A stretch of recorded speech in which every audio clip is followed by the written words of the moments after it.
அது அடிமைத்தனமாக இருந்த போதிலும் எகிப்தில் பலர் வசதியாக இருந்தார்கள். 400 ஆண்டுகள் வாழ்ந்த அடிமைத்தன வாழ்க்கை அவர்களுக்கு இயல்பானதாக மாறிவிட்டது.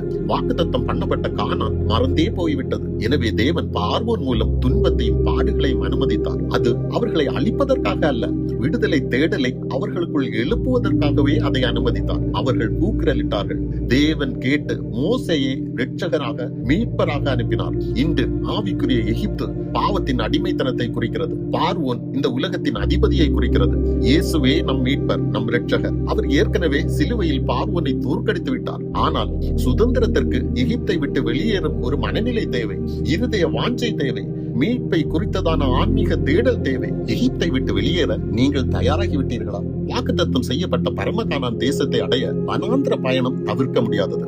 நீங்கள் கீழ்ப்படிதலுடன் இயேசுவை உண்மையாக பின்பற்றினால் வனாந்திர பயணம் குறுகியதாக இருக்கும். ஆனால் கீழ்ப்படியாமல் தேவ திட்டத்திற்கு எதிராக கலகம் செய்து அவருடைய வழிநடத்துதல்களை எதிர்த்தால் வனாந்திரத்தில் வெகு நாட்கள் அலைந்து கொண்டிருக்க வேண்டி வரும். கானான் உங்கள் இலக்காக மாறட்டும். இப்போதுள்ள உங்கள் துன்பமும் பாடுகளும் தண்டனை அல்ல, அதுவே உங்களை கானானுக்கு வழி நடத்துகிறது. ஆமென்.